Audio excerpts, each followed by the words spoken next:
என் தெய்வமாய் திகழும் அம்மா அவர்களை வணங்குகிறேன். 33 ஆண்டு காலங்களில் எத்தனையோ நிகழ்வுகள், எத்தனையோ அதிர்ச்சிகள், மாண்புமிகு அம்மா அவர்களை நோக்கி வந்த பல துரோகங்களை அம்மா அவர்களோடு இணைந்து நானும் அவற்றை சந்தித்து இருக்கிறேன். அதையெல்லாம் வென்றும் இருக்கிறோம். இதையும் வெல்வோம். அம்மா அவர்கள் மறைந்த போது இந்த கழக குடும்பத்தில் கழகம் வராதா என்று கண்ணி வைத்து காத்திருந்தார்கள். எதுவும் நடக்கவில்லை. அம்மா கட்டி காத்த குடும்பத்தில் அன்புதான் மேலோங்கி நின்றது. கட்டுப்பாடுதான் ஓங்கி நின்றது. திமுகவின் சதி திட்டத்திற்கு பலர் துணை போனார்கள். பலர் புழுதிவாரி தூற்றினார்கள். இப்போது ஒருவர் அம்மா அவர்களின் மறைவின் போது நான் எடுத்த முடிவு அவர் முதல்வராக தொடர வேண்டும் என்று. அப்போது பலரும் திரு ஓ பன்னீர்செல்வம் உள்பட என்னை பொறுப்பேற்க சொல்லி நிர்பந்தம் செய்தார். அப்போது எதையும் ஏற்கும் மனநிலையில் நான் இல்லை. அனைத்திந்திய அண்ணா திராவிட முன்னேற்ற கழகம் அன்று பிளவுபட்ட நிலையில் மாற்று அணியில் இருந்து அவர் செய்த செயல்களை எல்லாம் கருணை உள்ளத்தோடு மன்னித்துதான் நம் அம்மா அவர்கள் அவருக்கு வாய்ப்பு வழங்கினார்கள். பல முறை அந்த வாய்ப்பை பெற்றார்.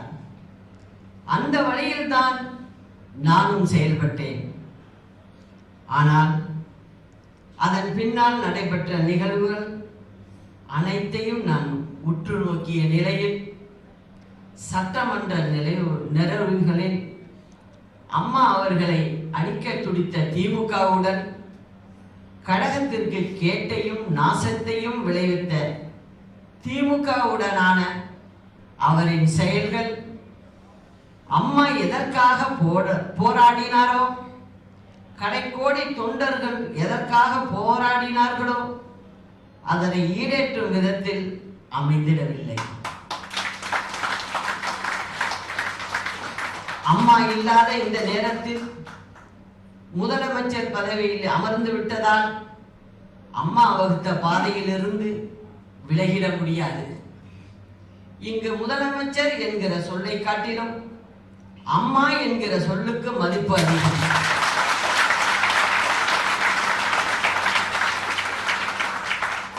அம்மா அவர்களின் கனவுதான் நம் பார்வை. நான் அன்றே சொன்னேன், அம்மா அவர்களின் வழியில்தான் நம் பாதை, அவர் காட்டிய பாதையில்தான் நமது பயணம் என்பதை சொன்னேன். இதை தாண்டி யார் நடந்தாலும் நடித்தாலும் அந்த தடையை, நடையை, நடிப்பை அனைத்திந்திய அண்ணா திராவிட முன்னேற்ற கழகம் கண்டுபிடித்துவிடும்.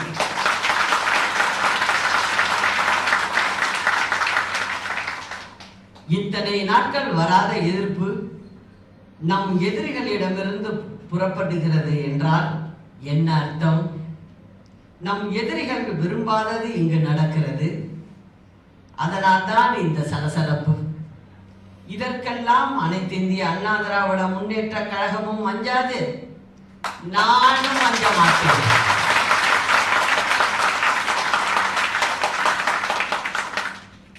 அம்மாவின் கனவுகளும் அவர் இதயத்தில் தாங்கிய கனவும் என்றும் நம்மிடம் இருக்க வேண்டும். அவை நிறைவேற்றப்பட வேண்டும். எந்த சக்தியாலும் அதை தடுக்க முடியாது. காரணம், அம்மா என்கிற சக்தி நம்மிடம் உண்டு.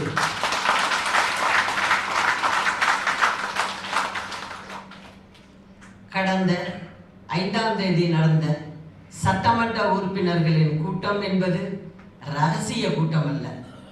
அது பத்திரிகைகளிலும் ஊடகங்களிலும் வெளிவந்த செய்திதான். அது கடைசி நேரத்தில் தான் தனக்கு தெரிய வந்தது என்பது போன்ற திரு ஓ பன்னீர்செல்வத்தின் பேச்சை யாரும் நம்ப மாட்டார்கள். கட்டாயப்படுத்தினார்கள் என்கிறார். என்னை சட்டமன்ற குழு தலைவராக முன்மொழிந்தவர் என் அருகில் அமர்ந்து உரையாடி கொண்டுதான் இருந்தார். 48 மணி நேரம் கழித்து ஒரு பொய்யை சொல்கிறார் என்றால் அந்த இடைப்பட்ட நேரத்தில் நடந்தது என்ன? யார் யாருடன் ஆலோசித்தார்?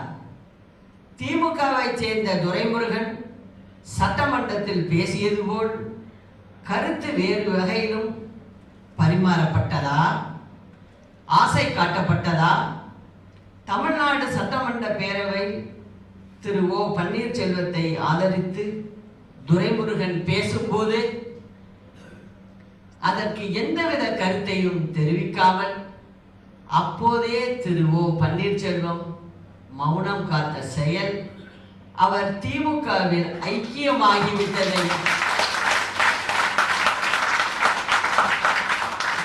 என்னால் நன்கு உணர முடிந்தது. அவரின் இந்த செயலால் அமைச்சர்கள் உள்ளிட்ட சட்டமன்ற உறுப்பினர்கள் மிகுந்த கொதிப்படைந்தனர். அவருக்கு நெருடல் ஏற்படும் வகையில் அமைச்சர்களும் கழகத்தினரும் கருத்து தெரிவித்த வேளையில் என்னிடம் அதை அவர் சொன்னபோது அதற்கு உரிய மதிப்பளித்து அமைச்சர்களிடமும் சட்டமன்ற உறுப்பினர்களிடமும் மற்ற கழகத்தினரிடமும் அவ்வாறு கருத்து சொல்ல வேண்டாம் என்று நான் கண்டித்தேன். திரு ஓ பன்னீர்செல்வம் கருத்துக்கு உரிய முக்கியத்துவத்தை வழங்கினேன். ஆனால் சட்டமன்றத்தில் திமுக மற்றும் முதல்வர் ஆகியோருக்கு இடையேயான வார்த்தை பரிமாற்றங்களில் இருந்த உள்ளர்த்தம் எனக்கு புரியாமல் இல்லை. அது அடுத்த கட்டத்தை நோக்கி செல்லாமல் தடுப்பதுதான் ஒரு பொதுச் செயலாளருடைய கடமை. குழப்பத்தை ஏற்படுத்த திமுக எடுத்த முயற்சி இது என்பதை நேற்று பேட்டி கொடுத்த ஸ்டாலினின் அளவு கடந்த மகிழ்ச்சி அதை உண்மையாக்கிவிட்டது. துரோகங்கள் ஒருபோதும் வென்றது கிடையாது.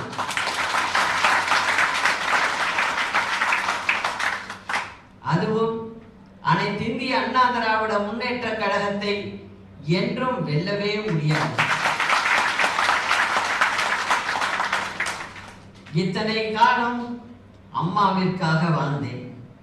இனி அம்மா அவர்களின் கனவுகளுக்காக வாழ்வேன். அதே முடிவைத்தான் நீங்களும் எடுத்துள்ளீர்கள். இந்த லட்சிய பயணத்தில் என்னோடு பயணிக்கும் அம்மாவின் பிள்ளைகளாகிய உங்கள் அனைவருக்கும் என் வாழ்த்துக்கள். நம் எதிரிகள் அவர்களின் சுய ரூபத்தை காட்டுகிறார்கள். நாம் யார் என்று அவர்களுக்கு நிரூபித்து காட்டுவோம்.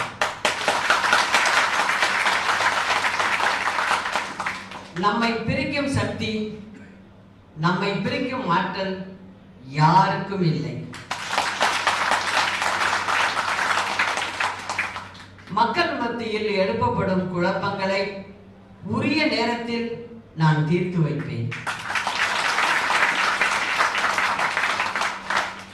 அனைத்து இந்திய அண்ணா திராவிட முன்னேற்ற கழகத்தின் விரோதிகள் வரிந்துகட்டு வருகிறார்கள். துரோகத்தின் வடிவத்திலும் வருகிறார்கள். கழகம் அதற்கு அஞ்சாது.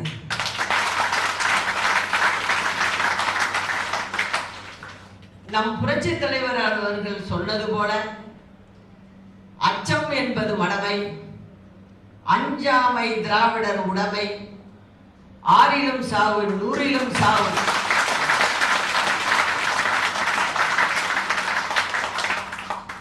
என்பதை மனதில் நிறுத்தி நம் தாய் கட்டி காத்த கழகத்தை பாதுகாப்பது நமது கடமை.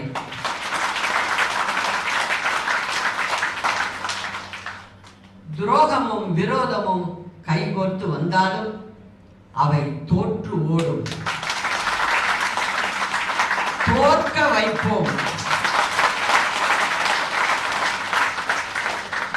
இது சத்தியம். நம் புரட்சி தலைவி அம்மா மீது சத்தியம் என்று கூறி அண்ணா நாம் வாழ்க. புரட்சி தலைவி நாமம் வாழ்ந்த புரட்சி தலைவி அம்மா அவர்களின் புகழ் என்றென்றும்